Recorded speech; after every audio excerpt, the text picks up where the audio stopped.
Today, I'll explain how to grow your family tree by adding people to your tree. I'll start as if you had a brand new account and go from there. It's important to note when you first create your account, you may need to add living individuals to your tree in order to access deceased individuals.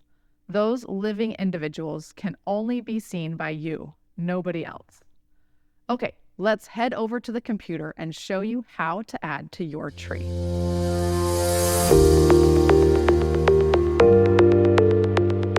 Okay, I am here on Familysearch.org, and I want to show you how you can use Family Search to grow your family tree.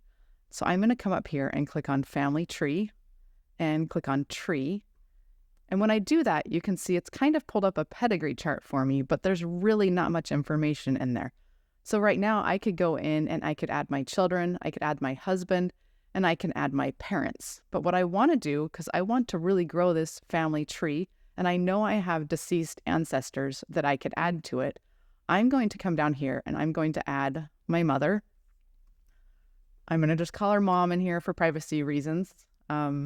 Obviously, if I weren't showing the world this, I would put in her real information and her birth date and her birthplace. But all I'm going to do is put mom, and I'm going to put living, and I'm going to click next. The important thing to know with living people, you are the only one who can see living people once they're marked living. When they're marked deceased, then everybody can see them. And so nobody else can see that I've just put mom here. I'm going to come over here and click next. And I'm going to click create person. So what that's done is it's put my mom there. And now I'm going to keep trying to go back in generations to find deceased ancestors. So I'm going to come in here and I'm going to put my grandma. And I'm just going to call her grandma again for privacy reasons. And she's living, so I'll mark her as living. And go ahead and click next. And then I'll create that person. And then what I want to do is put in her parents, because I know they are deceased. And once I put them in, that will help to grow my tree here on Family Search. So I'm going to go ahead and click Add Father. And his name is Clarence Murdoch. And then he's a male. He is deceased. And then I can put in here, I can put a birth date and birthplace, or a death date or death place.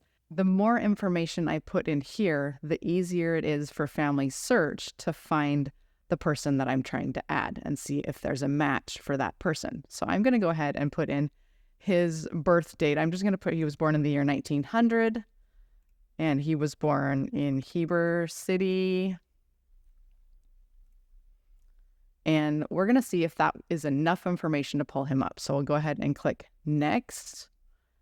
And you can see there's a match right here to a Clarence Murdoch born the 1st of January, 1900. And yes, that is my great-grandpa right there. You can see he had 2 spouses and who his parents were. At this point, I have 2 options. I can go ahead and create a person, but that person will not be linked to Family Search's version of Clarence Murdoch. The other option is to come over here and choose Add Match, because I know this is my great-grandpa. This is the one I want to choose. I'll click Add Match, and then I can choose which couple I would like to add. This is my great-grandpa and my great-grandma, so I'll go ahead and click Select Couple on them. The other option is I could come up here and I could click on Alice as the wife, but then that would make Alice the mother of my grandma, and she is not. Sarah is my grandma's mother. So I want to choose that, or I could just choose to put Clarence in there without a spouse. But I'm going to choose Select Couple. And you can see what that did is it expanded my pedigree chart right there, because it added more of my ancestors that were already in Family Search. And if I click on these arrows, I can go ahead and move through my pedigree chart through those ancestors. If I wanted, I can go ahead and keep adding spouses and parents to be able to grow my family history on Family Search. All right, start adding your ancestors to grow your tree. And be sure to subscribe below so you can learn more about Family Search.